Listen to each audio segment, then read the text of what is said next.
일구를 보시면 일구 같은 경우에는 소유권 이외 권리에 관한 사항이 나와요. 말이 어려운데 소유권 이외의 권리 사항이니까 뭐 담보 설정이라든지 뭐 전세권, 뭐 지역권, 지상권 등이 기재가 되는데 복잡하지 않게 한번 제가 말씀드려 볼게요.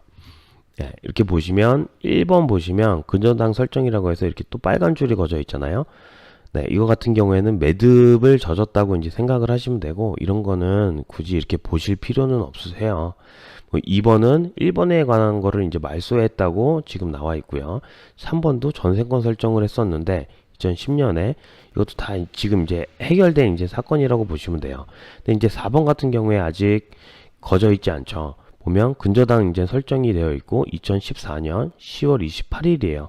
아마 이 날짜가 소유권 이제 두 번째로 넘어가신 분의 집을 사실 때 이 근저당 설정을 같이 이제 근저당 설정으로 하셨을 거예요. 그러니까 보통 근저당 설정은 이제 담보권 설정이라고 해갖고 아파트를 담보로 해서 설정을 하게 되는데, 날짜를 한번 비교를 해볼게요. 2014년 10월 28일이죠.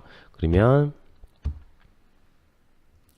소유권 이전이 지금 2014년 10월 28일로 해서 이때 접수가 됐어요. 그러니까 접수와 동시에 이 집에 대해서 담보권을 이제 설정을 하셨다고 보시면 무관합니다. 네, 접수와 동시에 이 담보를 설정을 했다고 생각하시면 돼요. 담보를 얼마를 설정을 했냐면 2억 1천만 원 정도인데, 이 채권 최고액에 나타난 금액은 이제 120%로 잡아요.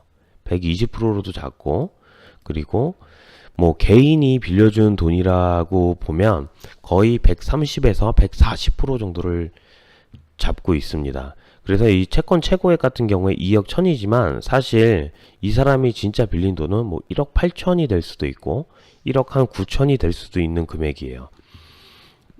설정이고, 그러니까 채무자 뭐 땡땡땡이겠죠. 여기 있는 소유자 이름이 나오고, 근저당권자, 돈을 빌려준 사람, 흥국생명보험 주식회사라고 해갖고 돈을 2억 1천만 원에 대해서 이제 돈을 너에게 빌려줬다, 이렇게 이제 나타난 거예요.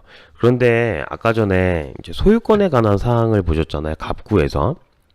그 소유권에 관한 사항을 보시면 여기를 한번 잘 봐보세요. 흥국생명보험 주식회사라고 있는데, 여기 이제 9번 보시면 임의경매 개시 결정이라고 돼갖고 채권자 흥국생명보험 주식회사라고 나와 있죠. 네, 이 사람이 2억 1천만 원을 갚지 않았기 때문에 임의경매 개시 결정을 내린 거예요. 그렇게 이제 보시면 돼요. 이 사람이. 그리고 5번을 보시면 3번 말소된 사항을 이제 나타냈고요. 그리고 6번 보시면 또 근저당 설정을 이 사람이 했어요. 이 소유자께서 채무자 땡땡땡이 했어요. A라고 할게요. 채무자 A가 또 다른 사람한테서 또 다른 사람에게서 개인 대출을 받으신 거예요. 보시면 근저당권자 뭐 경기도 구리시 어쩌고 저쩌고 저쩌고 나오겠죠. 이 근저당권자 B한테 얼마를 또 빌리고, 그리고 한 1년 뒤에 또다시 채권 최고액 뭐 2천만 원으로 해갖고 A가 또 이제 C한테서 또 돈을 빌린 거예요. 그러니까 이 A라는 사람은 총 이 집에 대해서 담보를 3개를 갖고 있다고 생각을 하시면 돼요. 그러니까 이거는 담보대출이고, 이 근저당 설정은 개인이 이제 돈을 빌려준 거라고 생각하시면 돼요. 3천만 원을 B한테 빌리고, 그리고 2천만 원을 C한테 빌렸다고 생각을 하시면 됩니다. 이 사람은 지금 2억 1천만 원, 그리고 3천만 원, 그리고 2천만 원 해서 총 2억 6천만 원에 대한 채무를 지금 갖고 있다고 생각을 하시면 돼요. 거래를 할 때 가장 중요한 거는 열람 일시예요. 이 열람 일시, 계약하기 전에 항상 계약하는 날 1시간 전이나 2시간 전에 이거를 띄워달라고 하셔야 돼요. 그 부동산에서. 그러면 2017년 10월 20일 여기 이렇게 날짜까지 나오거든요. 뭐 몇 초까지 이렇게 나오니까 계약하기 전 최소 뭐 한 2시간 전 거를 2시간 전 거를 뽑아달라고 하셔야 돼요. 왜냐면 이 하루 전이나 이틀 전에 이제 등기부 등본을 이제 뽑아 놓으시면 그 사이에 뭐 이제 매도하시는 분께서는 뭐 나쁜 마음을 먹고 근저당 설정을 이제 받을 수가 있어요. 근데 그 근저당 설정으로 해서 은행에서 돈을 빌렸는데 그게 접수될 때까지는 시간이 조금 걸리기 때문에 내가 지금 이틀 전에 이제 뽑았다고 해서 그게 바로 나오는 게 아니에요. 등기부 등본상에는. 그래서 계약하기 전 최소한 한 2시간에서 1시간 전 걸로 해서 꼭 뽑아달라고 부동산에다가 부탁을 하면 됩니다. 네, 이것으로 등기부 등본 권리 분석을 한번 해봤는데요. 많이 조금 용어가 어려워서 헷갈려 하실 수도 있어요. 그럼 제가 다시 한번 보면서 정리를 한번 해드릴게요. 네, 등기상 전부 증명서라고 하고요. 말소사항 포함 집합 건물입니다. 그리고 맨 처음에 나오는 거는 제가 말씀드렸죠. 이제 표제부에 대한 이제 상황이고요. 이거는 이제 지번이 나오고, 그리고 건물 내역 중에선 전용 면적이 나온다.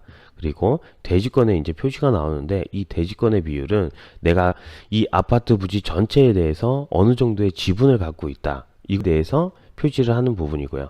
갑구 같은 경우에는 소유권에 관한 사항이 나옵니다. 그래서 소유권에 대해서 침해를 받던지 내가 어떻게 돼갖고 권리를 변동이 됐다, 뭐 팔았다, 샀다, 뭐 이런 거에 대해서 이제 나오는 게 갑구고요. 진정한 명의자를 확인하는 방법은 갑구에 소유권 이전된 그 부분을 보시면 됩니다. 네, 그리고 이렇게 임의 경매 개시 결정이 있죠. 이거 같은 경우에는 지금 경매에 뜬 물건이라고 생각을 하시면 되고요. 압류 이렇게 있죠. 그리고 을구 같은 경우에는 소유권 이외의 권리에 관한 사항이어서 전세권, 뭐 지상권, 뭐 이런 사항이 이제 나타나게 되고, 가장 흔한 거는 이 근저당권 설정이에요. 이거는 집에 대해서 담보대출을 받았다고 이제 생각을 하시면 됩니다.